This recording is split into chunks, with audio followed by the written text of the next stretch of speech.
Hello guys, so let's start with case study number 6, MCQ number first. Since the price of the apartment is based upon the carpet area, it becomes important to correctly measure the same. What shall be the carpet area of 3 BHK apartment in Nirmal Awas? So we are not going to read the entire case study, we will only read the relevant part for answering this question. So let's see. So 3 BHK apartment is comprising with gross area of 1200 square feet, including the external walls, internal walls. So a lot of information has been given here. So before the introduction of RERA, there was not a standardized definition of carpet area using which you can calculate carpet area. But after the introduction of RERA, there is a proper definition of carpet area, and only for the carpet area the developer can charge the flat buyer. So it becomes very important for us to know what do you mean by carpet area and what is included and what is excluded in the definition of carpet area. So, and this is the exact question which had been asked in the December 21 attempt. So it becomes very important for us to cover this question. So let's see. So the carpet area means the net usable floor area of an apartment, excluding the area covered by the external walls, area under the service shafts, exclusive balcony or veranda area, and exclusive open terrace area. So these 4 items we have to exclude while calculating the carpet area, but carpet area will include the area covered by the internal partition walls of the apartment. That is, those walls which are within the flat will be included in the area, will be included in the carpet area. So let's see. So 1200 is the gross area. We have to exclude these 4 items from the to know the actual net usable floor area, that is the carpet area. So as you can see, 1200 includes the external walls which are 3% of the gross area, and internal partition walls which are 4% of the gross area of the apartment. So internal partition walls will not be excluded, but external walls which are 3% of the gross area, that is 3% of 1200, will be excluded. That is, it will be minus from 1200 square feet. Also, we will also exclude the balcony of 24 square feet and an open terrace area of 40 square feet. So as you can see, I have also given the calculation here. So gross area is 1200 square feet minus the external walls 3% of 1200, 36, independent balcony 24, and independent open terrace area 40. So if we add these 3 numbers, so it comes to 100. So 1200 square feet minus 100 square feet is equal to 1100. So as you can see, net usable floor area is equal to 1100. So let's see what are the various options that are given in the case study. So as you can see, yes, so option C is the correct answer, and the same question was asked in December 21 exam with the same order of options. So it was very easy for December 21 attempt students. Okay, next question. With reference to the explanation given by the bankers to the PIL with respect to seeking more information, which of the following is not a specified transaction? So if you have studied Prevention of Money Laundering Act, you know there are transactions, there are some specified transaction for which the banks have to be more careful while executing those transactions. They have to comply with several KYC norms, etc. So this is also a straightforward question. If you know what is covered in the definition of specified transactions, you will exactly know the answer. So let's see what is exactly covered in the definition of specified transaction. Okay, so let's start. So if you can see, specified transaction means it includes, that is, any withdrawal or deposit in cash exceeding such amount, any transaction in foreign exchange exceeding such amount, any transaction in high value imports, okay, so high value imports or remittance, such other transactions or a class of transactions in the interest of revenue or where there is a high risk or money laundering or terrorist financing as may be prescribed. So these four only are included in the specified transactions. All other transactions are not part of specified transactions. So as you can see, option C is not a specified transaction because they have given any transaction in high value exports. Only import is covered under the definition of specified transaction. So option C is the correct answer because it is not a specified transactions. So if you want to know from which part of the study material they have asked this question, you can directly go to the page number 4.35 where you will find the definition of specified transaction. So you will not waste much of your time. Next question, what shall be the legal validity of the notice issued to Mr. Mishra by the initiating officer? For this we have to refer the case study. Okay, so the initiating officer has a reason to believe, based upon the evidence available to him, that such property is a benami in nature, and hence he issued a show cause notice which is served to Mr. Mishra through post. Okay, so initiating officer has served a notice on Mr. Mishra through post. Mr. Mishra thought he is a member of the association. Okay, so there is some association. Okay,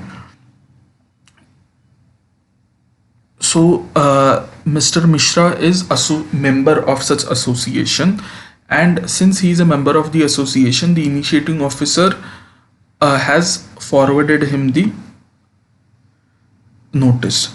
But another club member who is retired from PSU as a law officer 5 years back suggested him that he needs to answer to the officer that the notice is not served properly. So Mr. Mishra's friend is suggesting that since he is just only the member, the notice given to him is not served upon him properly. He told him that in case of an association of persons, notice can be addressed and served to the principal officer only, and that to a dusty notice as mentioned in Code of Civil Procedures 1908. Okay, so what we have to answer here is that whether Mr. Mishra, being only the member of the association of persons, notice can be issued to him. We have to answer that. So for that we have to know to whom the notice can be issued. For that we have to refer the legal provision. So as you can see, section 25, manner of service of notice. A notice under section 24 may be served on the person named therein either by the post or etc etc, and the notice too can be addressed to any other association or body of individuals, principal officer or any member thereof. That is, the notice can be given to the member of association of persons as well as member of body of individuals. He need not be principal officer. That is, both to the principal officer and the member of such association the notice can be issued. So what shall be the question is, what shall be the legal validity of the notice issued to Mr. Mishra by the initiating officer? So as per the contention of Mr. Mishra, it was that since he is only the member, notice cannot be served upon him correctly. But this is not legally valid, as we have already seen notice can be issued to member as well as principal officer. So whether the notice is legally valid? Yes. What shall be the legal validity? Yes, it is valid because Mr. Mishra is a member of association and the notice can be served through post. So option A is the correct answer. Option B is not correct because he is a part of an executive committee, and no, this is not correct. Also it is valid, so invalid, these options are also not correct. So option A is the correct answer. So it was a very minute question. As you can see, they have asked from this part of section 25. Okay, so option A is the correct answer. Next, which among the following is not a valid alternative available with TIL to park the funds abroad? Okay, so let's see from which part they have asked this question. Yes, if you can see, as mentioned earlier, TIL is planning to raise funds through ECB, that is external commercial borrowing. TIL decide to park the funds for such time in abroad only. TIL is considering various alternatives to park such funds. Okay, so if you know, external commercial borrowing is the loan which is taken from outside of India, which is most of the time in foreign currency. Sometimes it may happen that you may want the money after 2 months, but the loan is issued on the same date. So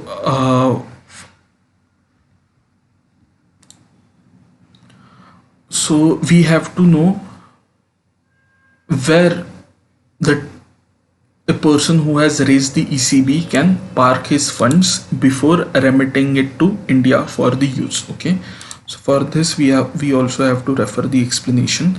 So parking of the ECB proceeds abroad. Parking of the ECB proceeds abroad. Okay, ECB proceeds means only for foreign currency expenditure can be parked abroad pending till utilization. These funds can be invested in the following liquid assets.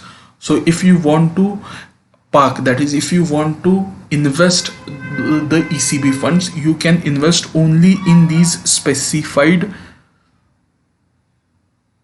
class of assets. That is, if deposit or a certificate of deposit or other product offered by the bank rated not less than AA by the Standard and Poor, that is S&P, and Fitch, or AA3 by Moody's, or treasury bills or other monetary instruments of 1 year maturity having a minimum rating as indicated above, and a deposit with foreign branches and subsidiaries of Indian banks abroad. Okay, so only these three are allowed for parking of the ECB proceeds.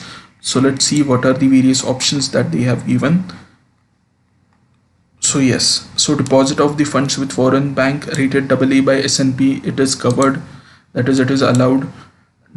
AA by Moody's is also allowed.